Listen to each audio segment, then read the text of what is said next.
Bolanda biso na Happy Box TV. Ça veut dire décodeur Oyo. Ils ont la chaîne Nyons tout le monde entier, surtout en Afrique. Happy Box TV, plus de 400 chaînes. La télévision autrement. Parce que mawapo bandeko bazo kufa me bandeko mususu bazo kanisake ba o bazo kufa lokola baza bandeko na bango direct ya santé ya makilate ils ne sentent pas ça. Balinga kaza la tata mwasi na yete noko na yepa yoka mawa to amona mais il faut tozangine patriotisme yango moni bandeko mususu bazo kanisake mambo ezoleka na este etali batu baza na Kinshasa te etali batu bana ba Congo te etali batu bana bandundu te na Equateur te na Bunia te na Kasai te makambo ezoleka ezali bandeko na biso nde bazoboma eloko biso esenge to sala ezali nini bandeko baye o bazoboma biso wana baye avec objectif banani bazo le songi wana lokola bankelele ba Rwandais bayende po ba exterminer population bango basanini bakota makambo yo otozo loboyo otuninga yo mais papa ononeng banda sa komango na ba livre po biso tanga kate azo akomango na ba livre pe muta contester na makambo yanyu surtout azate bato baye po ba boma bato baye po ba fana na mboka yango bazoboma bandeko na biso ya basi ko violer bango na kisha sana ba enlèvement boni salam na ese bato boni bazokoma bakomi na Kasai lelo yo nde toyoki lisolo ya ngombe yo yebiti baza na bandundu bazo progresser kaka bomi bandeko na biso to anga ndeko na biso Russie parce que biso tout biso to telemi to tanga na ipen yepe a mona ipen a 5 na ipen a tikala ki pe ko tanga kuna. Il commençait, il continuait en train de lutter. Bah auto bomaye. Bah au bomaye qui instruction au bomaye. Vous t'es qui pas bon qui pas voilà. Bah bomi. Alors ce que toi nous avons marre élection. Photo qu'on la paix hein na makanisipe to mekana ko la mukamuki. Na zone na 2006. Est-ce que conséquence il y a ba résultat il y a 2006 et déjà qui bisoté. Conséquence, il y a un résultat il y a 2011. Et dès qu'il sauté. Bon, continuer avec le même schéma, il y a la stratégie, il y a merci beaucoup, chers amis fidèles téléspectateurs de la 3W, CongoFrance.com. Merci toujours parce que vous êtes nombreux. En train de nous suivre à travers le monde, c'est déjà votre émission Showtime avec votre humble serviteur Yannick Wenge. Merci d'avoir choisi Congo France pour vous informer. Merci beaucoup. Allez, boss José Dili Pouma depuis Lyon, on appelle sur Ramboté. Et bien dans cette émission Showtime avec Motonanzambe, Yannick Wenge, Motonanzambe, Moto Oya Zalarapo, on appelle Sabino ba information carane na lobara. Ceux qui occupent Maramamboka, Te Maramamboka, et qui occupent vraiment la minute na Kiti, la siège, il y a Apareco, bat dérangeant tellement trop, beaucoup mélanga, vraiment trop, est-ce que Apareco, il y a Afrique du Sud et Koufa, to et Zalarakaka. Ndenge na babat mususu ndi bwala bakino Apareco et Koufa mais to yawa to yamba to kutana na ba en tête ya Apareco ya Afrique du Sud to betala mama solo na cadre kaka ya émission na biso bango ba se présenter. Bonjour papa. Bonjour ndeko Wenge. Est-ce que vous se présenter na batu oyo ba tala biso? Kombo nga Didier Kimfuta mingi babenga nga pa mapasa. Je suis le représentant urbain ya Johannesburg. Père double. Merci beaucoup. Yeah, merci beaucoup. L'équipe n'est pas papa. Moi je ndeko na pese d'abord mbote na bandeko nyoso bazolanda biso. Ngai kombo na ngai Adrien Bazola que son Macron na li représentant ya Apareco Afrique du Sud donc territoire Afrique du Sud. Yeah, merci beaucoup. Et au père double T hein. Te nga père double T mais toza na papa mapa c'est comme moi donc père double mikolezo. OK, merci beaucoup. Papa. Alors comme on a ya ndeko Régie Germando naza président urbain à Cape Town. OK. Merci de faire yim to mapsa à Cape Town surtout. Ya, ezanga. Merci beaucoup na mon faut na katikati pour boy na empêcher ba mususu. Chers amis fidèles téléspectateurs pour comprendre que non to awa na siège ya Apareco en Afrique du Sud ici. N'invitez papa babaki Apareco Koufa. Après départ, il y a battement Bozaina Bangwa pour ne pas citer les noms. N'invitez pas à répondre à la question. Bon, Vraiment, nazong solo merci Yannick, nandenge ozungunga ya koyoka biso. Na pesi d'abord mbota vana lo banano na ba résistants surtout à travers le monde. Tous les résistants à travers le monde. Na pesi mbote mingi na papa Honoré Ngbanda Samboko Atumba parce que yende apesi biso mayelo tozoloba yende afongoli biso bongo yende azosala ke biso toyeba résistance ezelo nini pe toyeba ke mboka ezali na kati na occupation na pesi pe ba mboti na ba congolais nyonso tu oyo balanda bazobundela pona mboka ya solo et puis na pesi pe mbote mingi na batanto plutôt donc bandeko na biso ba combattant oyo tantôt bandimi ba élection tantôt ba boyi ba élection tantôt balandi ba occupant tantôt batiki donc na pesi banka mbote po ba na Congo mais tant ba comprendre la solo bakokoma na résistance. Alors na lingi na répondre na mutuna na yo tuni biso et puis na profiter pour na yamba pe ko yamba na biso na kati na Afrique na Johannesburg wa mukonda ya Johannesburg azali papa Mapasa Didier to yambi président ya Pareco ya Cape Town ndeko na biso Régis Germando vraiment nzamba za lokumu à travers ye to pesi bandeko nyusu ba Holanda biso na Cape Town to pesi ngombote mingi.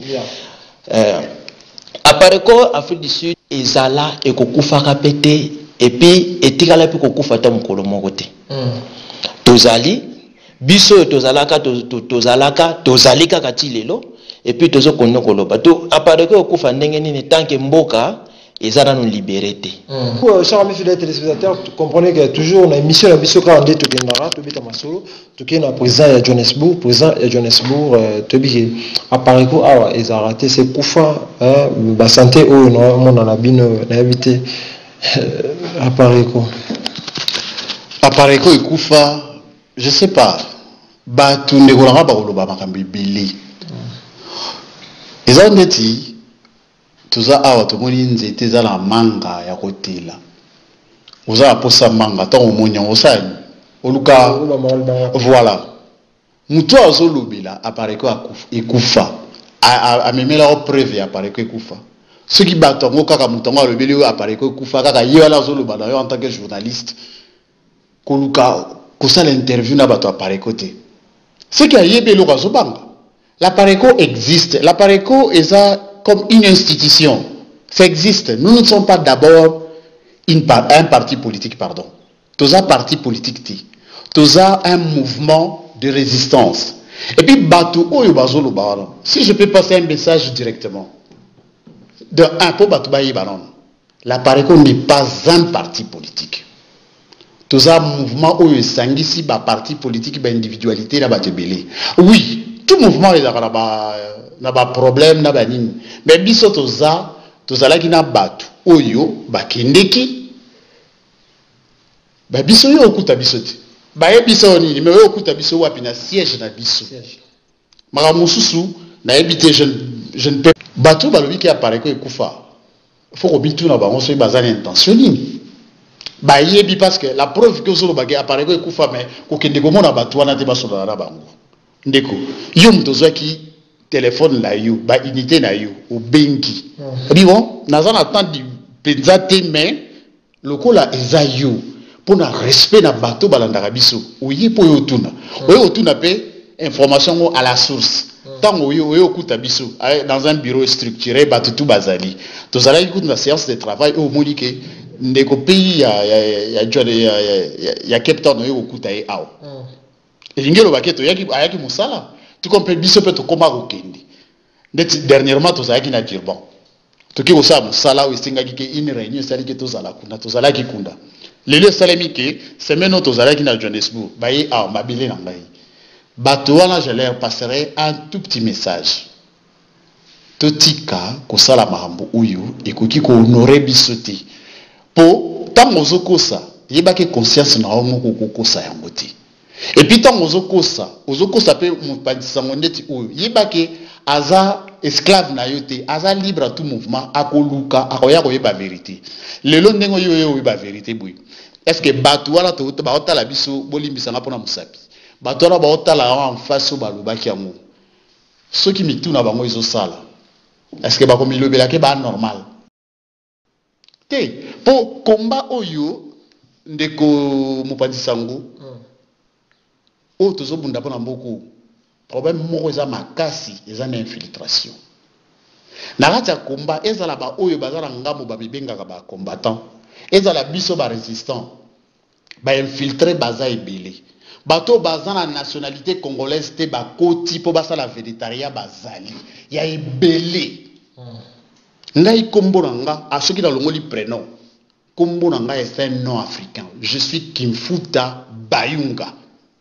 soko yoki mutu aza na kati ya komba azalaka na kombo moko kaka eza kaka ba prénom na ba prénom tuna ye koko na bino azalaka na kombo wana tuna ye banani awa soki mutu alobeli wana soki heureusement tangelinga kombo te mpona oyebi soki mutu azoloba oyo aza congolais te oyo aza congolais oyo nde aza de na problème parce que alongwaki mpona likambo boye nous nous fonctionnons avec la tête. Parce qu'après départ, il y a bateau, basala énorme, bateau basala na bino après kolonga na bango, nde bango ne basala ba fonction be na appareil ko yango appareil ko kufa ça réseau za bon. Papa, tant ozolo ba bateau basala na koki ko sengo faveur pour le respect ya public ezolanda biso. Tangela ngati kombo nani o azala asala makamala. Ceux qui na yoki kombo oui parce que moi je ne peux pas répondre le vague kaka bongo. Ceux qui na yoki kombo ya mutu na lobaki ke to ndeko tela lobaki boy na koyebi biso ah ndeko wana oui aza congolais na koyebi biso ya boy peut-être. Que maman Benam tazaki présidente ya Pareco en Afrique du Sud. Oui, maman Benam c'est normal à passant en Afrique du Sud. Na Pareco comme étant président territorial. Mokitani na ye o aza na loboko na mobali. Ye wana sakinda. C'est silat. Kasi on dit à Pareco quoi. Te quoi ne ye balongola te on ne peut pas revenir c'est ça. Tokozongela makambo wana te. Maman Benaza congolaise. Na boyi, na discuter, na lobela makambo susu parce que toujours lobela Pareco, toujours lobela maman Benate. Je suis un Congo, na bi respect ya ba maman. Na suis sous catholique, biso ba catholique biso to komisa na biso ndeto to lobela maman Marie ba bayebi. Ngelo ba keza respect ya ba maman.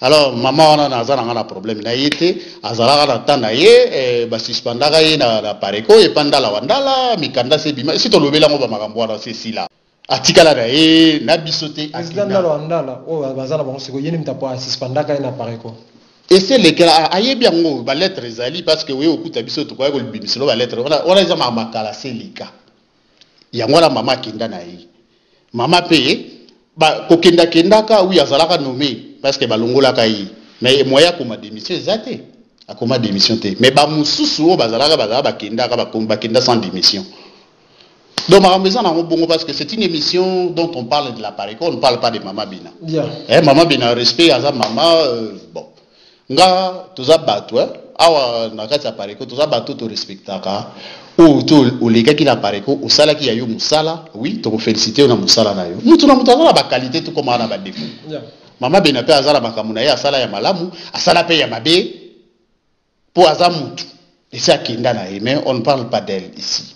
Ya mabe ala bino boloba bino mabe ba tuté. Naza na temps on attend est-ce que eza émission roya olobela mabe ya mutu.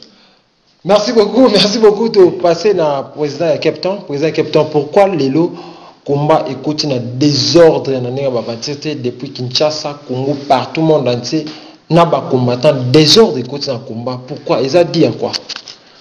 Merci mingi monsieur Wenge na question posée ngai na désordre o tozo vivre na moment oyo na kati ya bitumba o tozo bunda désordre na quand ya bato ozo tanga kombo ya na Kinshasa ou bien ba combattants nous sommes des résistants avant de répondre na question na zo précision que ndé totelemi awa totelemi en tant que ba résistant koloba na ndinga résistance c'est-à-dire ezali bato oyo bazo bundela avec un objectif bien précis tozo bundela te que lobby ceux qui m'ont payer na gauche et même na gauche ceux qui m'ont payer na droite et même na droite mais tozo bundela tozo talela ba saleli biso si moko liboso ba bisi wana ndelo oyo to kati boye bozo tambola likolo ya ndelo oyo tina si wana. C'est la manière dont nous sommes en train de marcher vers l'objectif ya combat na biso. En cas de désordre ozolo bawana ezali na kan ya bato oyo bayebite eloko nini bazosala. Soki oyebi eloko nini ozosala tende konangai na kati ya mokili na mabele oyo na kati ya mosala yo sont tout. Ce qui est précisé, et l'autre aux ça la terre, au côté de désordre, qui peut être amené par n'importe quel vent, ou il y a à gauche, soit qui est à droite. C'est-à-dire, bateau et belé, les lots, ils vont comprendre terre, et là qu'on y tozo sala, tina nini tozo bunda, combat na biso tinango ezali nini, cause ya combat ngo ezali nini. Ngana yebi naza résistant, naza na kata mouvement munene, une grande plateforme, un grand mouvement, il y a résistance, comme on a Apareko.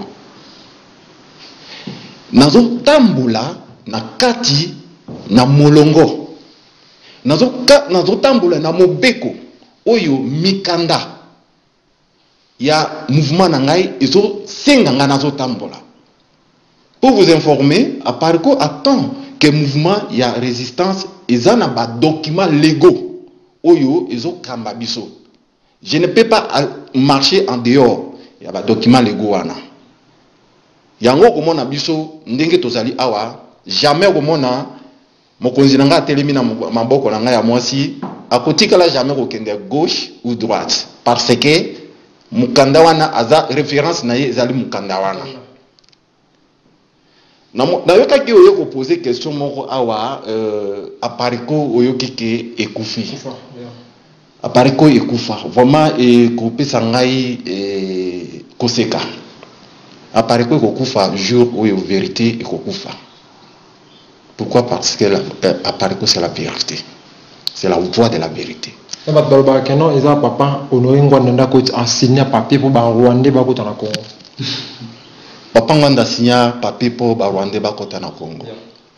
Omoni tango zo incriminer mutu na défaut moko boye. Na kati ya science bazo senga preuve. Eloko babingi sur le plan judiciaire basenga preuve. Mais tant aux na preuve moko te, ozo signer, ozo tuna, ozo pesa mutu faute que ye moto asala ki eloko boye. Eloko moko to prouver en réalité ça est nul et sans effet. Et puis Papa Ngwanda azalaka nani à l'époque où ba Rwandais bakota azalaka na personnalité nini azalaki na pouvoir nini oke asimba papier a signé a kotisa groupe ya étranger nene na kati ya Congo. Il faut baïbisa biso bato baïbisi bazolo bake Papa Ngwanda signé papier a kotisa ba Rwandais. Il serait mieux ba la biso papier ou Papa Ngwanda signé que ba Rwandais bakota na kati ya Congo. C'est mieux. Alors, et puis, il y a un titre ni Papa Ngwanda azalaki nango pour assigner papier à côté ça, Rwandais na Katia Congo. Mon frère, nous sommes des intellectuels, nous devons réfléchir. Avant que l'Oba Makambo, il faut réfléchir. Que Makambo Nazoluba est un sens. Ou soit ekosunga bato o bazoyoka toloba makambo oyo ekosunga moto toloba makambo oyo teke izo kotisa moto na libunga la perdition l'ignorance oyebi que ignorance na via moto ezali liwa soki moto azana bo sosolité soki moto azana boyebi te ezali liwa ozo tambola ozali lokola moto mais ozali moto o babengi moto nyama un homme animal. C'est-à-dire, aux ana connaissance mon côté, aux autres le colo aveugle. Anytime, tu peux tomber dans l'abîme. Et puis, ceux qui ont une carte abîme, ceux qui ont une chance de bakobimi saote, ou tikali libéra kuna. Voilà pourquoi la Apareko a mis pesi, tomi pesi musala, oyeb sabato vérité. Ceux qui toye na itando, oyo. Il y a juste pour la vérité, rien que la vérité. Merci beaucoup, Président. Il y a Captain Bochiko Kaye, Maman Bangoso Maleki na Itandoike, tout y a Itandoine, Kaka, vérité. Le Président, tu as dit solo, non, en minute, toujours dans l'actualité, il y a Congo, massacre, tu as dans 2 jours, avant la Est de Sousso, Maman Koufi, Boni, Bato Ebele, n'habité tant que Congolais, n'habité réaction, n'habité nos années. Réaction na biso toali na pasi pe mawa po bandeko bazo kufa mais bandeko mususu bazo kanisake ba o bazo kufa lokola baza bandeko na bango direct ya santé ya makilate ils ne sentent pas ça balinga kaza la tata mwasi na yete noko na yepa yoka mawa to amona. Mais il faut tozangi ne patriotisme. Yango moni bandeko mususu bazo kansake mambo zo leka na este etali batu bazana Kinshasa te, etali batu bana ba Congo te, etali batu bana bandundu te, na Equateur te, na Bunia te, na Kasai te. Makambo zo leka ezali bandeko na biso nde bazo boma. Eloko biso esengi to sala ezali nini? Bandeko baye o bazo boma biso wana. Baye avec objectif banani bazo le songi wana lokola bankelele ba Rwandais. Bayende po ba exterminer population bango basanini bakota makambo yo otozo loboyo otu ningo. Mais papa ononeng banda sa komango na ba livre po biso tanga kate azo akomango na ba livre pe muta contesta ye na makambo yanyu surtout azate bato baye po ba boma bato baye po ba fana na mboka yango bazo boma bandeko na biso ya basi ko violer bango na kisha sana ba enlèvement boni salam na ese bato boni bazo koma bakomi na Kasai lelo yo nde to yoki lisolo ya ngombe yo yebiti baza na bandundu bazo progresser kaka bazo progresser bazo ya raseko ya bazo ya na kenge je crois bakoma ki na kenge na kenge et puis bazala ki bazo ya kaka eza ba koma maluku kala te baza déjà po ba Rwandais wana ba déjà na ba wenze lokola ya masina ya wenza masina wana baza ba partout ba koti déjà ba fandi ba temisisa pote ba fanda ba continuer ko boma ndeko na biso leki na ngai na pesi d'abord mbote na famille Rossi azaba leki na biso tanto za na classe bazalaki baleki brillant wanda obundela pe mboka mais lelo ebembeneza api ezo ebana te pona ni soupçon ba kundi déjà so ba bwaki yeso wapi ba kundi famille yebite blumo bon na koko confirmer te parce que na bandeko na ye moko balobi ke ebembena ezali mais bazolinga kopesa bango bazolinga kopesa te pona nini parce que tantôt autopsie ko salama mbala boni po bayebi ki akufi na masasi batu babomi ende ba Rwanda autopsie bokoluka bokoluka nini na linge na esera kala bandeko na nga étudiant tango biso zalaka étudiant na mboka wana na ipeni wana esika bango bazali mais toalaki soki tomboki boye na mama mboka mais il faut solution mona tokanga nzela ya nini ya rond point tokanga nzela ya ville tokanga nzela ya nini ya to paralyser Selembao tokanga nzela ya Selembao to paralyser ville mobimba mais lelo yo lokola bato bazo comprendre te lokola ndeko na biso na betia bazo comprendre te bazo tika liwaya ndeko na biso wana et pourrir kaka bo biso toka keleti na morgue wana toke na morgue autopsie wana mais tozala en collaboration na ba médecin oyo bazi par exemple na Unikin ba jeune médecin tokokota na bango wana bakosala musala to sala pe musala na biso sili to bimi tout ça mais lelo sala masusu bongo te parce que peuple aza conscienté ti lelo bato zo kanisa ke mboka nezaka na maboko ya ba Congolais non bato mboka sona maboko ya Congolais te mboka ekomi na maboko ya bapaya ozo comprendre yango bango babimaka te batinda kaka Congolais moko bima liboso yeso yoka bazo lobela Rubero oso yoka bazo lobela Azaria sur Rubero ozo kala Nyarugabo ozo bazo lobela bizima karazana Kinshasa ne yoka lobela raye aïe na ba journaliste bino ba pandisango yo peut-être tozano awo okoloba mais ba journaliste bazana Congo wana yo moni ba lobela bango batinda ka toujours que Congo yo leka lobela bango po mboka za na mboka na biso te ndeko na ngai donc makambo yo sala na époque ya maréchal ya Mobutu esala makata mbala moko te ba charnier yo so yo ka Mobutu na époque Mobutu que no ba timoli batukuna ba moni batu 10 ou 20 na kata libulu la fausse commune. Merci beaucoup président. À la présente idée Père Doublé par là présent de la faire élection 2018 pour éviter membre élection ça trouble de la commission élection salama Théo machine ya vote c'est ça position la bino apparaît qu'on a élection et 2018 ezani question oyo tu répondra kaka yaka kaka pour l'élection, biso d'abord en tant que mouvement appareco, tous un schéma élection. Pourquoi dans l'ingana d'imbulango kaka na ligne mo amuki ndeko wenge. Ce qui tozolo bila occupation ilingo balini bapaya oyo baye kunganza malamboka na biso bakomi ko diriger biso kaka batu wana oyo babomi bandeko na biso nde totanga ndeko na biso Rossi parce que biso tout to telemi to tanga na ipene yepe a mwana ipene seki na ipene tikala ki pe ko tanga kuna il commençait il continuait en train de lutter ba to bombaye ba bomba ki instruction ba bombaye utaki pa ba okipa wana ba bomi alors ce que to mozongi ma ba élection faut ko la paix na makanisi pe to mekana ko la muki na zone na 2006 est-ce que conséquence ya ba résultat ya 2006 était ya ki bisoté conséquence ya ba résultat ya 2011 était ya bisoté bon continuer kaka la même schéma ya kozala na sima ya stratégie ya bokipo bazo me mabino na ndenge ke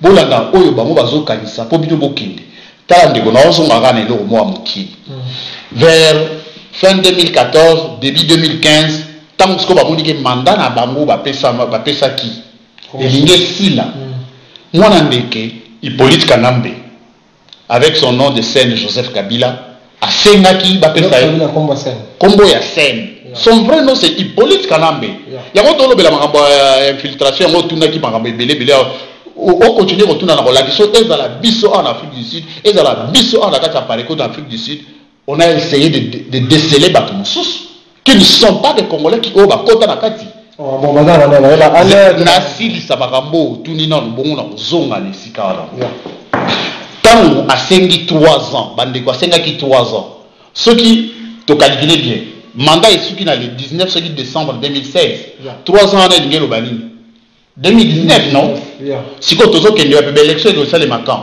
na fin na décembre 2018 siko et comme 2019 to mituna ki tema mituna na temps na période wana et loko ni ko sali malakati wana ba ndeko senga et ça les mana 3 ans biso to loba babilo ko wana to zate banda na makamba santiti to zala raté on ba aventure onyo sezo le kao eza bato ba kindo signer makamba santiti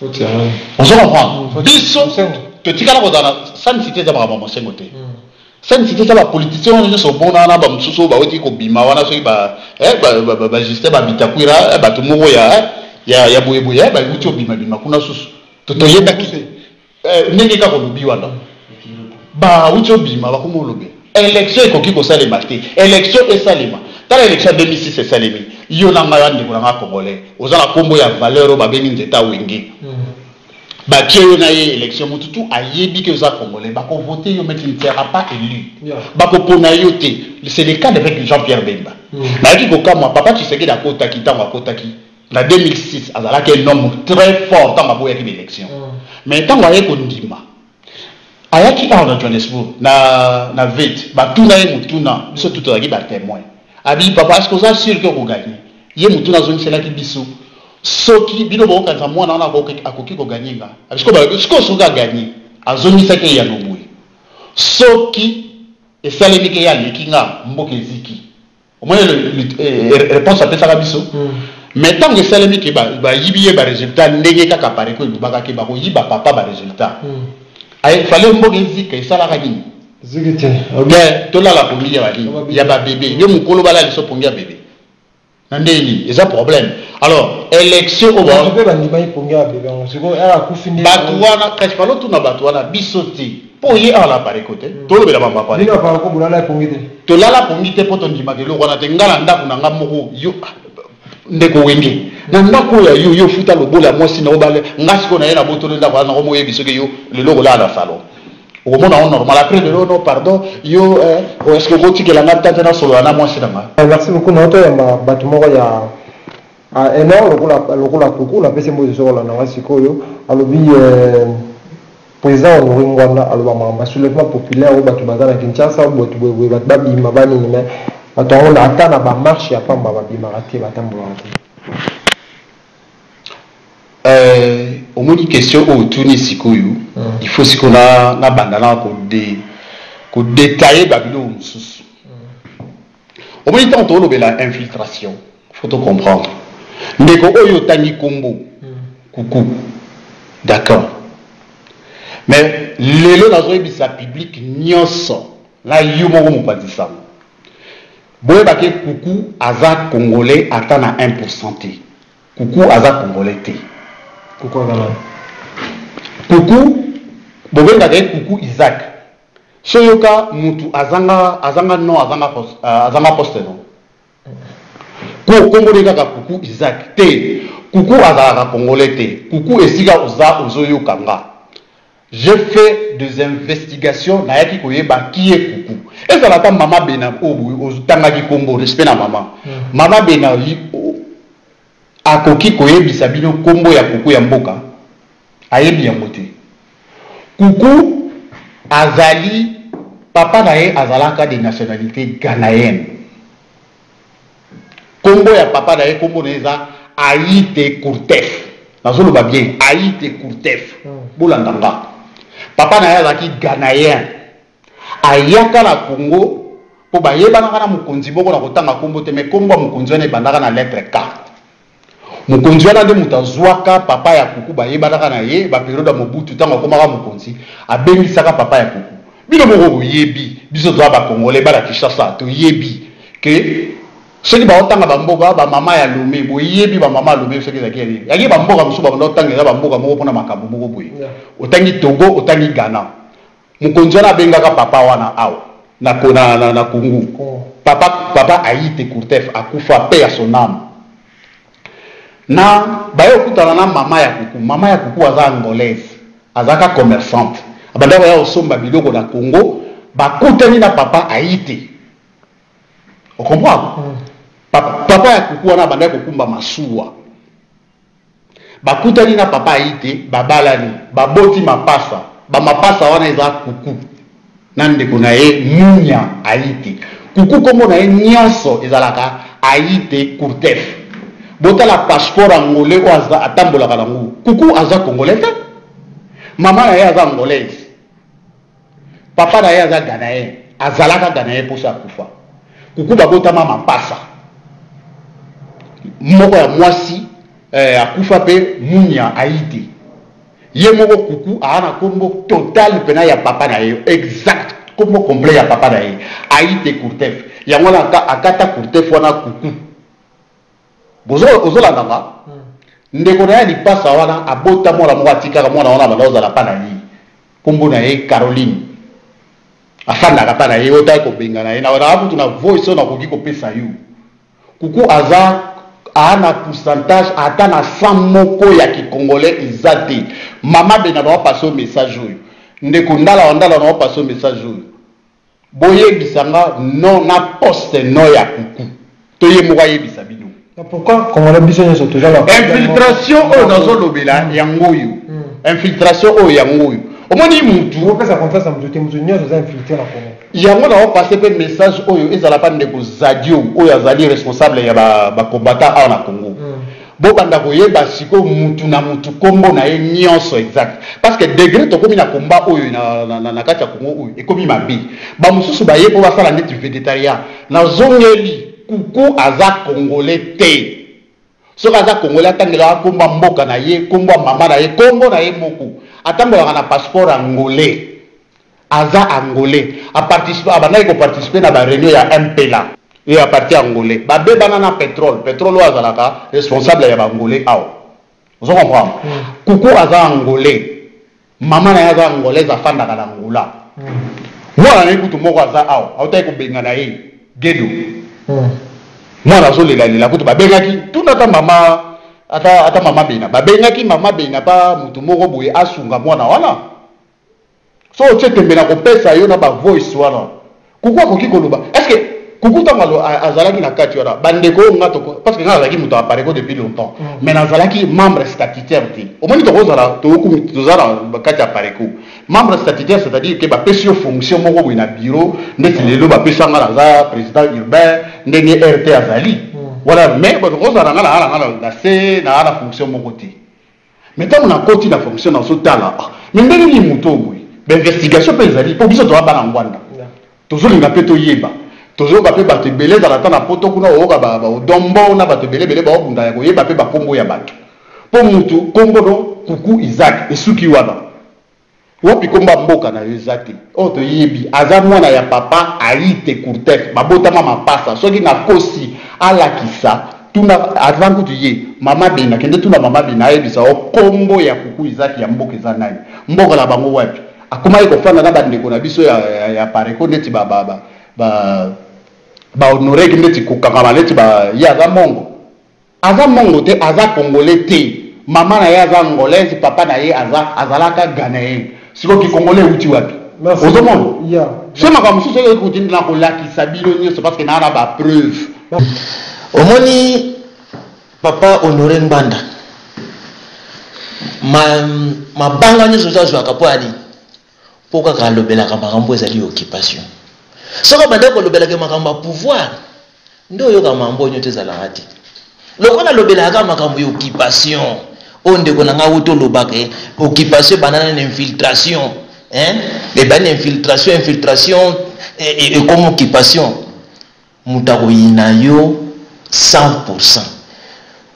omoni papa honoré Ngbanda asalaki yo tika bayoka kombo ya papa honoré Ngbanda ata na conférence nationale batangi ye mais bakombo ya bato minene ezalaki na kotanga kombo ya papa na biso papa Tshisekedi kombo ne ezalaki atangamaki papa le maréchal Mobutu atangamaki. Est-ce que papa honoré Ngbanda aza plus puissant que le maréchal Mobutu? Toi aza plus puissant que papa Tshisekedi po batanga kombo na ete banda bangani?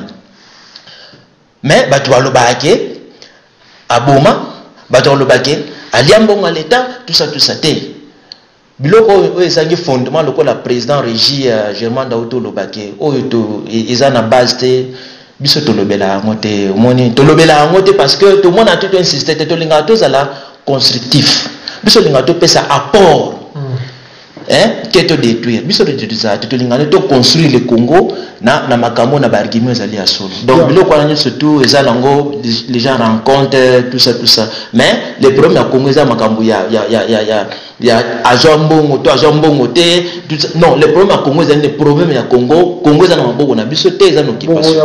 Merci beaucoup papa to ba solo ya Nekonezer oyo ya gouverneur Ngoïka Sanjaote kokangisa ya kotaki voir même la prison a eu 2 jours passés n'habité Itake congolais.